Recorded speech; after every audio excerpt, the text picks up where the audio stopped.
Hi everyone, నా పేరు నవీన్. ఈ నవీన్ 2 స్టార్ కప్ అని యూట్యూబ్ ఛానల్ ఉంది కదా, అది నేనే క్రియేట్ చేసింది. ఎవరైతే బేసిక్స్ నుంచి ప్రిపరేషన్ అవుతుంటారో, అంటే కోచింగ్ లేకుండా ప్రిపేర్ అవుతుంటారు కదా, వాళ్ళకి గైడెన్స్ ఇద్దామని చెప్పి అప్పుడు నేను యూట్యూబ్ క్రియేట్ చేశాను. ఇన్ని రోజులు ట్రైనింగ్లో ఉండడం వల్ల వీడియోస్ చేయలేకపోయాను. ఇంక మీద నేను కన్సిస్టెన్సీగా వీడియోస్ చేస్తాను. ఎవరైతే వితౌట్ కోచింగ్ ఓన్గా రూమ్స్ తీసుకొని ప్రిపేర్ అవుతుంటారు కదా, వాళ్ళ కోసం చిన్న గైడెన్స్ లాగా ఎలా ప్రిపేర్ అవ్వాలో, మీకు ఏమైనా డౌట్స్ ఉన్నా కామెంట్ సెక్షన్లో మెన్షన్ చేయండి. నేను ఖచ్చితంగా క్లియర్ చేయడానికి ట్రై చేస్తాను. ఈ వీడియోలో ఏం చెప్తానంటే, బేసిక్స్ నుంచి ఎవరైతే కొత్తగా ప్రిపరేషన్ ఎస్ఐ కానిస్టేబుల్కి ఇప్పుడే కొత్తగా రీసెంట్గా గ్రాడ్యుయేషన్ కంప్లీట్ చేసుకొని నెక్స్ట్ నోటిఫికేషన్లో జాబ్ కొట్టాలనుకుంటారో వాళ్ళకి ఎలా ప్రిపేర్ అవ్వాలి, సబ్జెక్ట్స్ని ఎలా అప్రోచ్ అవ్వాలి, నేను ఈ వీడియోలో క్లియర్గా ఎక్స్ప్లెయిన్ చేస్తాను. ఫస్ట్ ఆఫ్ ఆల్, మీరు ప్రిపరేషన్ స్టార్ట్ చేయాలనుకునే ముందు ఫస్ట్ మీ టార్గెట్ ఏందో ఫస్ట్ మీరు ఫిక్స్ అవ్వాలి. చాలామంది ఏమనుకుంటారంటే, ఎస్ఐ అనేది పెద్ద టార్గెట్ కదా, మనం కొట్టలేమేమో, ఫస్ట్ కానిస్టేబుల్ కొట్టి తర్వాత ఎస్ఐ తెచ్చుకుందాం అనుకుంటారు. మీరు అట్లా ఆ మైండ్ సెట్తో మాత్రం ఎప్పుడు ఉండకూడదు. మీ టార్గెట్ మొత్తం ఎస్ఐ మీదే ఉండాలి. ఎస్ఐ సిలబస్, కానిస్టేబుల్ సిలబస్ మొత్తం ఒకటే. మీరు చదవాల్సింది ఏంటంటే తెలుగు, ఇంగ్లీషు ఎక్స్ట్రా చదవాల్సి వస్తుంది, డిస్క్రిప్షన్ పేపరు. మీరు టార్గెట్ మీరు ఎస్ఐ పెట్టుకున్నారంటే ఫర్ ఇన్ కేస్ ఎస్ఐ జస్ట్లో 1 మార్క్ 2 మార్క్స్ పోతే ఈజీ కానిస్టేబుల్ వచ్చేస్తుంది. ఎందుకంటే సిలబస్ మొత్తం ఒకటే కాబట్టి. మీరు టార్గెటే కానిస్టేబుల్ పెట్టుకున్నారంటే ఎస్ఐ కొట్టడం మీకు కష్టం అనిపించేస్తుంది. కాబట్టి మీరు టార్గెట్ ఎప్పుడు కానీ ఎస్ఐ పెట్టుకోండి. For in case SI miss అయితే అప్పుడు కానిస్టేబుల్కి వెళ్ళాలి. ఫస్ట్ అయితే మీరు ఎస్ఐ రెండింటికి సిలబస్ ఆల్మోస్ట్ ఒకటే ఉంటుంది. ఫస్ట్ మీరు సిలబస్ కాపీ మీరు ప్రిపరేషన్కి వచ్చే ముందు మీరు తెలుసుకోవాల్సింది ఏంటంటే, సెలక్షన్ ప్రాసెస్ ఎట్లుందో ఫస్ట్ మీరు అది తెలుసుకోవాలి. ఇప్పుడు ఎస్ఐ కానీ కానిస్టేబుల్ కానీ రెండింటికి ఒకేలా ఉంటుంది సెలక్షన్ ప్రాసెస్. కాకపోతే దీనికి తెలుగు, ఇంగ్లీష్ డిస్క్రిప్షన్ పేపర్ ఉంటుంది. తర్వాత 4 arithmetic separate, arithmetic and reasoning exam separate, GS separate ఉంటుంది. కానిస్టేబుల్కి ఒకే ఎగ్జామ్. మీరు ఫస్ట్ ఆఫ్ ఆల్ మీరు సెలక్షన్ ప్రాసెస్ తెలుసుకోవాలి. ఎట్లా ఉంటుందంటే, ఫస్ట్ ప్రిలిమ్స్ 3 స్టేజెస్ ఉంటుంది. ఫస్ట్ ప్రిలిమ్స్ ఉంటుంది, తర్వాత ఫిజికల్ టెస్ట్ ఉంటుంది, తర్వాత మెయిన్స్ ఉంటుంది. ఈ సెలక్షన్ ప్రాసెస్ మీద మీకు ఒక అనలైజ్ చేయాలి. మీరు ఈ సెలక్షన్ ప్రాసెస్ని మీకు ఒక అవగాహన వచ్చిన తర్వాత మీరు వెంటనే మీరు చేయాల్సిన పని ఏంటంటే, మీరు ఇప్పుడు ప్రతి సబ్జెక్టు సిలబస్ కాపీ మీరు ఇక్కడ ఉండాలి. ఫస్ట్ మీరు ప్రిపరేషన్ స్టార్ట్ చేద్దాం అనుకున్నప్పుడు సబ్జెక్ట్స్ ఏందో ఫస్ట్ ఆఫ్ ఆల్ మీరు సబ్జెక్ట్స్ ఏందో తెలుసుకోవాలి. ఏ సబ్జెక్ట్స్, ఈ arithmetic and reasoning A topics ఉన్నాయి. తర్వాత జిఎస్లో వచ్చి geography, polity, history, economy, general సైన్స్లో కూడా సబ్ టాపిక్స్ ఉంటాయి. Physics, chemistry, biology, science and technology. ఈ టాపిక్స్లో ఇన్ని సబ్జెక్ట్స్ ఉన్నాయని మీకు అవగాహన రావాలి. కరెంట్ అఫైర్స్ అని సపరేట్ టాపిక్ ఉంది. ఈ టాపిక్స్ అని గురించి మీరు తెలుసుకోవాలి ఫస్ట్ ఆఫ్ ఆల్. దాని తర్వాత మీరు ఏం చేయాలంటే, మీ దగ్గర సిలబస్ కాపీ అనేది పక్కా ఉండాలి. ఏ సబ్జెక్ట్ చదువుతున్నా ఆ సబ్జెక్ట్కి తగ్గ ఏ సిలబస్ ఉంది టాపిక్లో. ఎందుకంటే చాలామంది ఏం చేస్తారంటే సిలబస్ లేని టాపిక్స్ చదివేస్తారు. ఇప్పుడు అర్థమెటిక్లో మనకి కొన్ని స్పెసిఫిక్ టాపిక్స్ నుంచి ఎక్కువ వస్తాయి. కొన్ని టాపిక్స్ నుంచి అసలు జస్ట్ ఎప్పుడో ఒకసారి టచ్ చేసి ఉంటాడు. దానికి నోట్స్ ప్రిపేర్ చేసుకోవడము, దానికి గంటలు దాన్ని వర్కౌట్ చేయడము, దానివల్ల మీకు టైం వేస్ట్ అవుతుంది. అది అవ్వకూడదంటే మీ దగ్గర మీరు ఏ సబ్జెక్ట్ చదువుతున్నారో ఆ సబ్జెక్ట్ దగ్గర సిలబస్ కాపీ మీ దగ్గర పెట్టుకోవాలి. First syllabus copy. దాని తర్వాత ఏం చేయాలంటే, ప్రీవియస్ ఇయర్ క్వశ్చన్ పేపర్స్ ఉంటాయి కదా, దాదాపు ఒక 5 to 6 ఇయర్స్ జరుగుంటాయి మనకి బ్యాక్ సైడ్. ఇప్పుడు 2020, తర్వాత 18, 16 ఈ నోటిఫికేషన్ పేపర్స్ ఉంటాయి కదా, ఆ పేపర్స్ మీ దగ్గర పక్కా ఉండాలి. First of all syllabus copy ఉండాలి. తర్వాత ప్రీవియస్ ఇయర్ క్వశ్చన్ పేపర్స్ ఉండాలి. ఈ క్వశ్చన్ పేపర్స్ ఎందుకంటే, మీరు ప్రిపరేషన్ అవుతుంటే మీరు అప్పుడప్పుడు మీకు ఏం జరుగుతుందంటే, ప్రిపేర్ అవుతున్నప్పుడు డిమోటివేట్ అయిపోతాం పక్కా మనం. అంటే ప్రిపరేషన్ చదువుతా బోర్ కొట్టేస్తుంది. అలాంటప్పుడు మీరు ఈ ప్రీవియస్ ఇయర్ పేపర్స్ తీసి చేస్తూ ఉండాలి. అంటే క్వశ్చన్ ఎట్లా అడిగినాడు, ఏ క్వశ్చను, అంటే 2018లో క్వశ్చన్ ప్యాటర్న్ ఎలా ఉంది, మీరు ఆ క్వశ్చన్ ప్యాటర్న్ అనలైజ్ చేయాలి. ఆ తర్వాత ఇంకోటి ఏం చేయాలంటే, మీ దగ్గర క్వశ్చన్ బ్లూ ప్రింట్ అని ఉంటుంది. బ్లూ ప్రింట్ అంటే ఏ టాపిక్స్ నుంచి ఎన్ని క్వశ్చన్స్ వస్తున్నాయి. అంటే ఇప్పుడు హిస్టరీ నుంచి, అంటే ఆ బ్లూ ప్రింట్ అనేది ఎగ్జాక్ట్గా ఎన్ని వస్తున్నాయని కరెక్ట్గా చెప్పరు, కాకపోతే అప్రాక్సిమేట్గా చెప్తారు. ఇప్పుడు ఎస్ఐ హిస్టరీ నుంచి ఒక 25 to 30 క్వశ్చన్స్ అప్రాక్సిమేట్గా వస్తాయని ఈజీగా, అంటే ముందు పేపర్స్ అనలైజ్ చేసి బ్లూ ప్రింట్ అనేది ప్రిపేర్ చేస్తుంటారు ఇన్స్టిట్యూట్స్లో కానీ, టెలిగ్రామ్ ఛానల్లో కానీ. నేను కూడా మన ఈ ఛానల్లో అప్లోడ్ చేస్తాను డిస్క్రిప్షన్లో. ఒకసారి ఆ బ్లూ ప్రింట్ కూడా మీరు పెట్టుకోవాలి. ఇప్పుడు ఎస్ఐ ప్రిపేర్ అవుతుంటే ఎస్ఐకి కానిస్టేబుల్ అంటే ఆ బ్లూ ప్రింట్ వల్ల ఏమంటే, ఇప్పుడు మీరు అర్థమెటిక్ చదువుతున్నారంటే, ఇప్పుడు అర్థమెటిక్లో ఫర్ ఎగ్జాంపుల్ ఇప్పుడు నెంబర్ సిస్టమ్ ఉంది. అర్థమెటిక్లో నెంబర్ సిస్టమ్ కానీ, టైమ్ అండ్ డిస్టెన్స్ కానీ, అంటే ప్రీవియస్ ఇయర్ క్వశ్చన్స్ ఎన్ని వచ్చినాయి మీకు ఒక అవగాహన ఉందంటే, ఆ టాపిక్ మీద ఎంత టైం మీరు ఫోకస్ చేయొచ్చు అని మీకు ఒక ఐడియా వస్తుంది. దానికోసం ఈ బ్లూ ప్రింట్. ఫస్ట్ ఏం చెప్పాను నేను, సిలబస్ కాపీ మీద ఇక్కడ ఉండాలి, తర్వాత ప్రీవియస్ ఇయర్ క్వశ్చన్స్ ఉండాలి, ఆ తర్వాత బ్లూ ప్రింట్. ఈ 3 మీరు ప్రిపరేషన్ స్టార్ట్ చేసినప్పుడు ఈ 3 అయితే పక్కా మీద ఇక్కడ ఉండాలి. అప్పుడు ఈ 3 మీరు రెడీ చేసుకున్న తర్వాత అప్పుడు మీరు సిలబస్ జోలికి వెళ్ళాలి, అప్పుడు మీరు ప్రిపరేషన్ జోలికి వెళ్ళాలి. అంతకుముందు వరకు మీరు అసలు సిలబస్ ఏందో తెలియకుండా ఏదో ఒక ఇన్స్టిట్యూట్ వీడియో క్లాస్ తీసుకొని డైరెక్ట్ క్లాసెస్ విన్నారంటే మీకు అసలు అర్థమే కాదు. ఏది కానీ ఫస్ట్ అయితే ఒక సిస్టమేటిక్ వేగా పోయినారంటే మీకు తక్కువ టైంలో రిజల్ట్ బాగుంది. ఇది ఫస్ట్ అయితే. ఇంకోటి ఏంటంటే ఫిజికల్ చాలామంది నెగ్లెక్ట్ చేస్తారు. అంటే ఇప్పుడు నోటిఫికేషన్ లేదు కదా, ఇప్పుడు ఫిజికల్ చేయకపోతే ఏం కదా అని, అది మాత్రం చాలా తప్పు. మీరు ఎంత ప్రిపేర్ అయినా ఇప్పుడు డే మొత్తం కూర్చొని ఎవడు చదవలేరు. 8 hours 10 hours అట్లా కంటిన్యూగా ప్రిపేర్ అయ్యే వాళ్ళు కూడా ఒక 1 hour 45 minutes ఖచ్చితంగా ఫిజికల్ యాక్టివిటీ అయితే చేయాలి. ఈవెన్ యూపీఎస్సీ ప్రిపేర్ అయ్యే వాళ్ళు కూడా మార్నింగ్ వాక్ వెళ్ళడము, తర్వాత జిమ్ వెళ్ళడం అవి చేస్తారు. మీరు ఆ టైంలో ఏం చేయాలంటే మార్నింగ్ అని ఈవినింగ్ అని ఒక సెషన్ మీరు ఫిజికల్ మీద కాన్సన్ట్రేట్ చేయండి. ఫిజికల్ మీద కాన్సన్ట్రేట్ చేయండి అంటే రోజు వెళ్ళి గ్రౌండ్స్లో 4 rounds 10 rounds అట్లా ఏమని కాదు. మనకి మీరు ఎట్టయినా ఎస్ఏ కొట్టాలి, అది సివిలా ఆర్ఎస్ఏ అని కాదు, ఎస్ఏ కొట్టాలని మీ టార్గెట్ ఉన్నప్పుడు మీరు స్ట్రెంత్ బిల్డ్ చేసుకోవాలి. స్ట్రెంత్ బిల్డ్ చేసుకోవడం అంటే ఏంటంటే మీరు ఇప్పుడు గ్రౌండ్కి వెళ్తున్నారు కదా, ఇప్పుడు మ్యాక్సిమం మీకు గ్రౌండ్లో స్కోర్ రావాలంటే లాంగ్ జంప్ 100 meters 1600 అనేది ఎట్లా అంటే దానికి స్పెసిఫిక్ కోచ్కి ఏం అవసరం ఉండదు. డైరెక్ట్ మీరు కష్టపడి రన్నింగ్ చేస్తూ ఉన్నారంటే కన్సిస్టెన్సీగా 1600 అనేది పక్కా మీకు ఇంప్రూవ్ అవుతుంది. 530 లోపల కొట్టచ్చు లేదా 6 లోపల కొట్టచ్చు.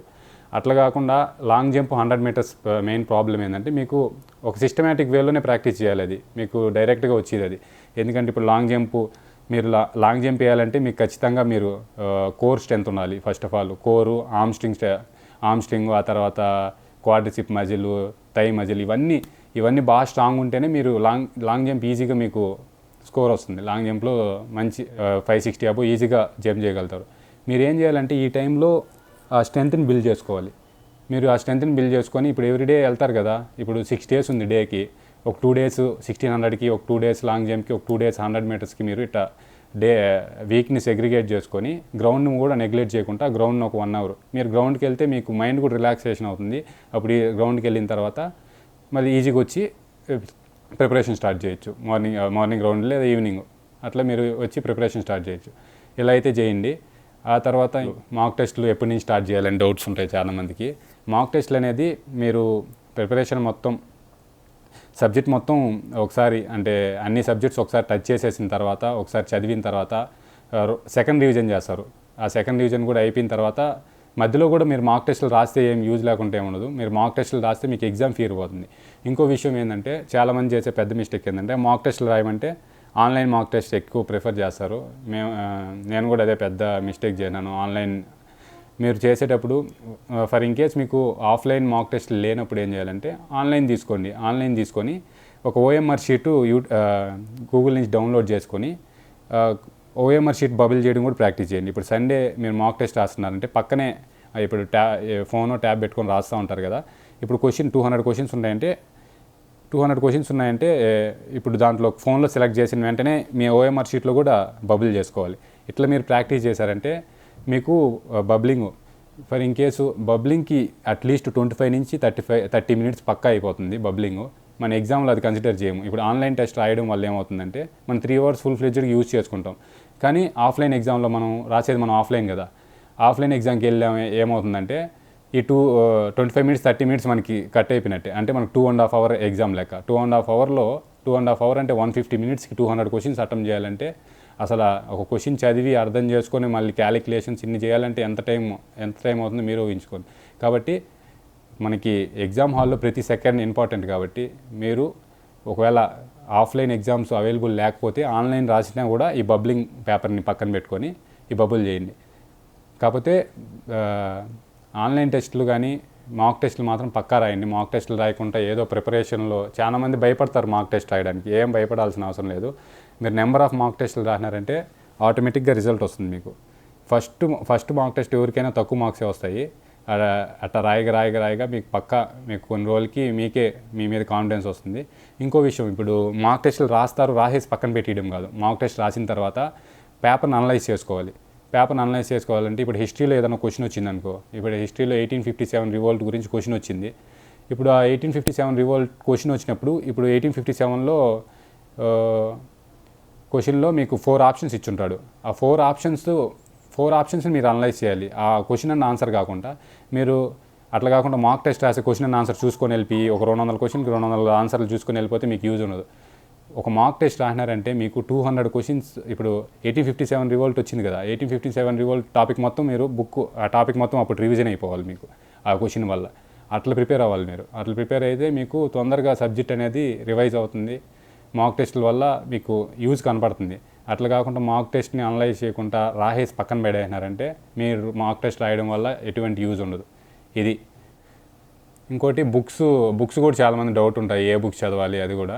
ఆ బుక్స్ కూడా నేను ఇక్కడ అందరూ ప్రిపేర్ అయ్యే వాళ్ళని అందరిని అడిగి ఏ బుక్స్ అన్నీ నేను గ్యాదర్ చేశాను. ఆ బుక్స్ పేర్లు చెప్తాను, కొన్ని బుక్స్ పేర్లు ప్రతి సబ్జెక్ట్కి.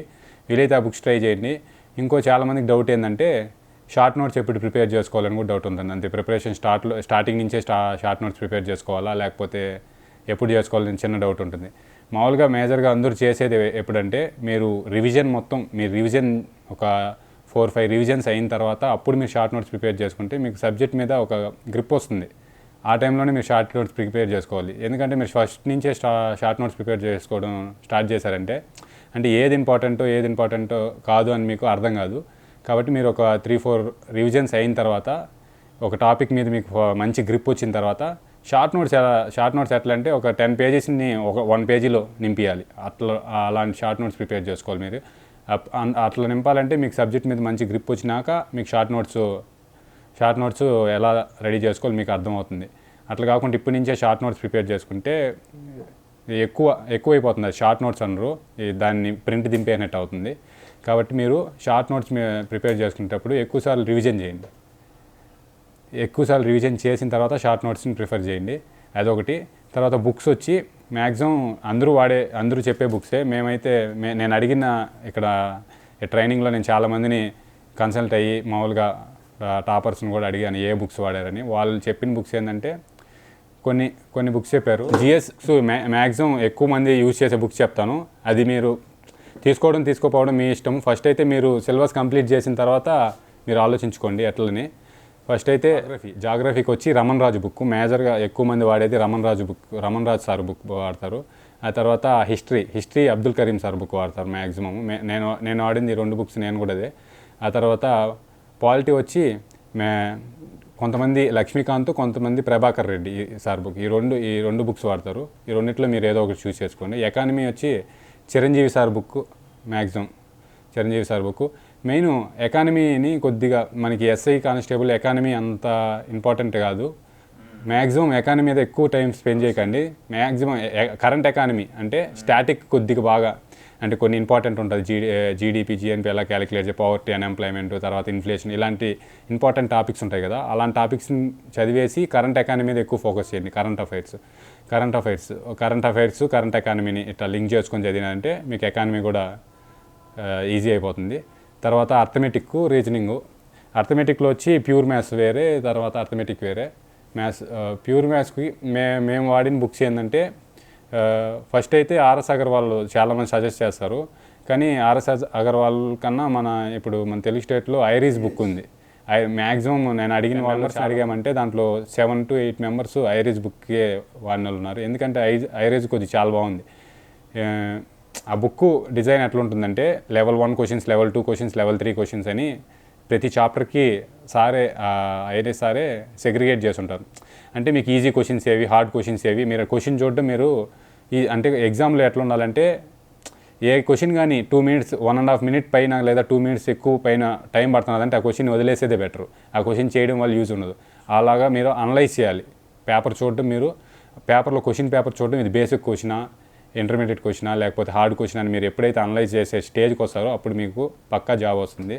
అప్పుడు మీకు సబ్జెక్ట్ మీద గ్రిప్ వచ్చినట్టు. అర్థమెటిక్ అయితే ఐరీస్ సార్ బుక్ బాగుంటుంది.